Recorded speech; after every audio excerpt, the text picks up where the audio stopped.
So bakit ka nag-front row? Nasa totoo lang. Actually, nung simula, hindi ko alam ba't ako nag-join.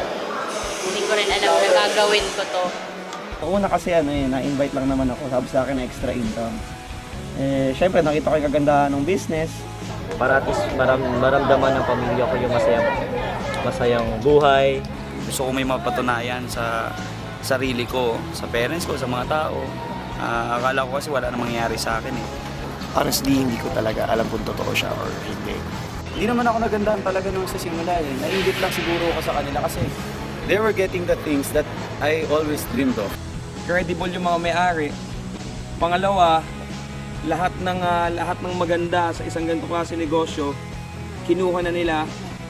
And pangatlo, we're more than members, we're like brothers and sisters in the front row.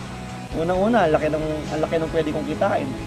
Nakita ko yung chance na hindi ko mahanap sa labas. Naging empleyado ako, 3 taon, wala naman nangyari. Nag-work na rin kasi ako dati sa Mitsubishi, ahenta ako ng kotse. So, mahirap kasi benta ka ng benta, pero yung income mo maliit. Hindi mo nakukuha yung mga pangarap mo. Dito nagising ako, sabi ko lahat ng tao pala may chance. And nung ino-orient ako, nakita ko, nagpa-flash sa isip ko yung lahat ng mga bagay na gusto ko makuha. Out of curiosity siguro, tsaka gusto ko mapatunayan kung totoo nga talaga na kumikita ng gano'n.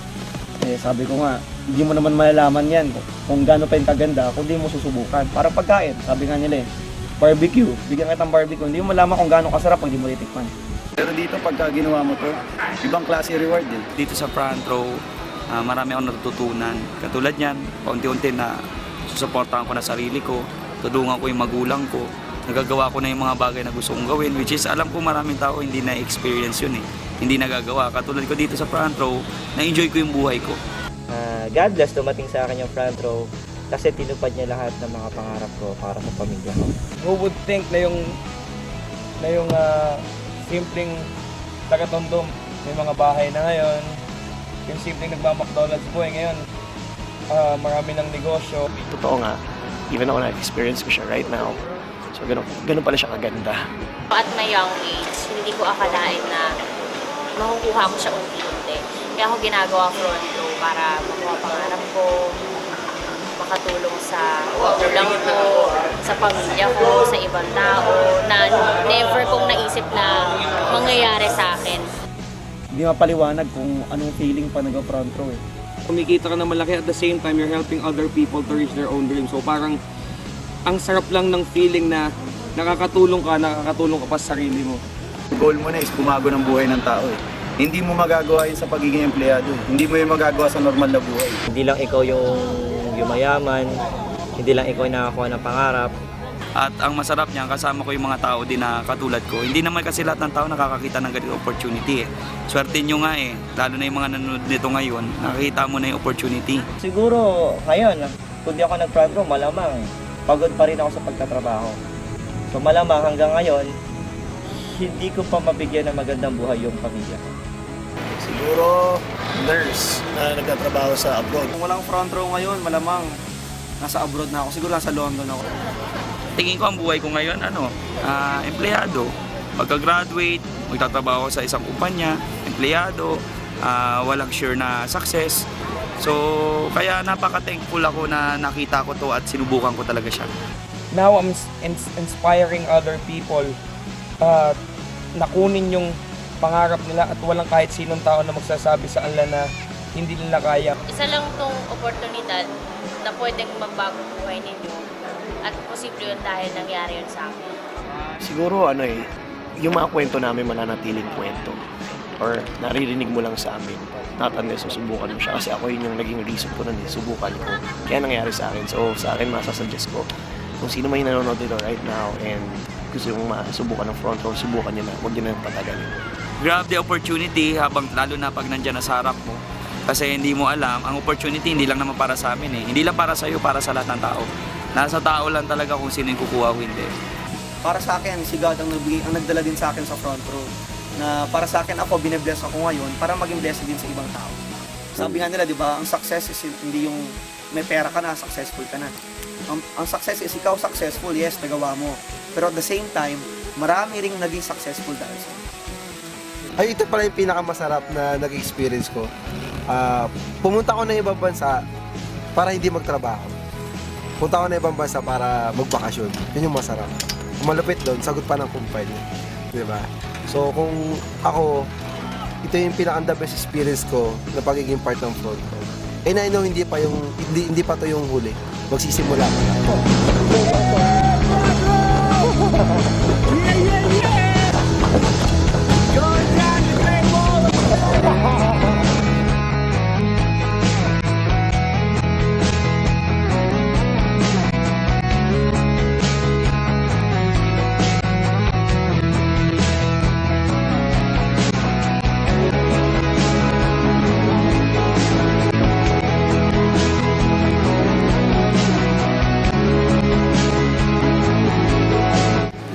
Alam mo, dapat ano yun? Next time, dapat kung may papayag na kami lang, dapat ikaw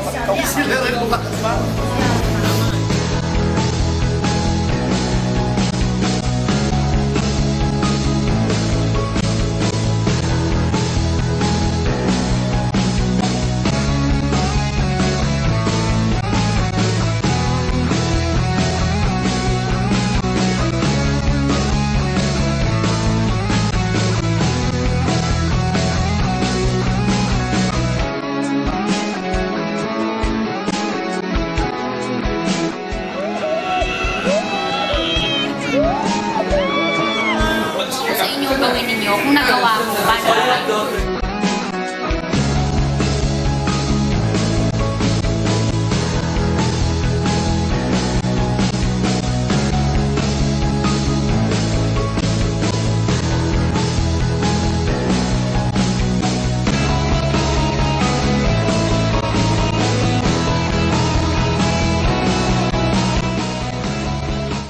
Front row lang makagawa ng ganitong Victorian dito sa Beijing Wall. Great Wall of China.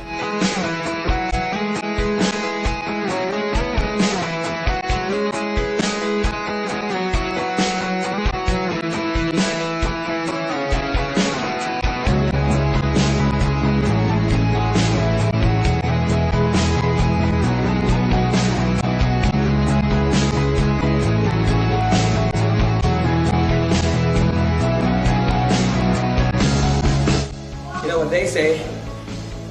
You've never been to China at all if you've never been to Great Wall.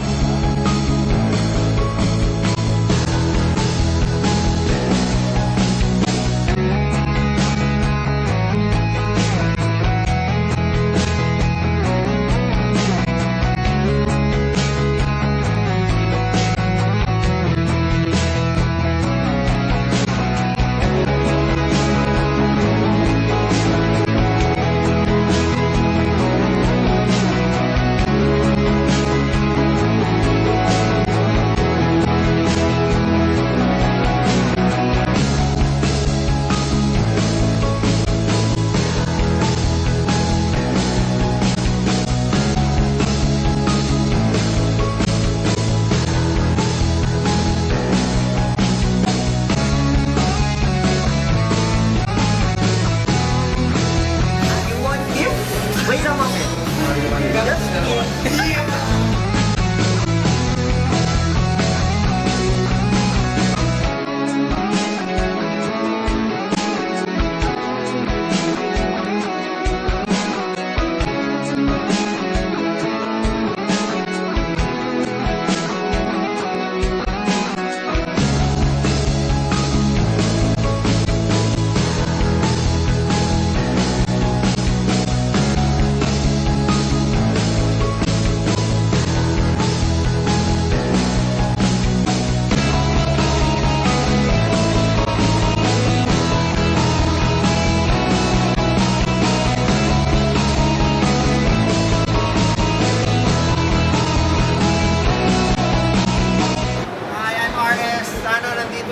para magkasama naman tayo next time. Sa Singapore or Brazil, sama tayo ha. Bye! Hello! Sana next time kasama ka na dito, okay? See you sa front row. This is the bird's nest! This is the bird's nest! Sama na ba? Ay, hayos!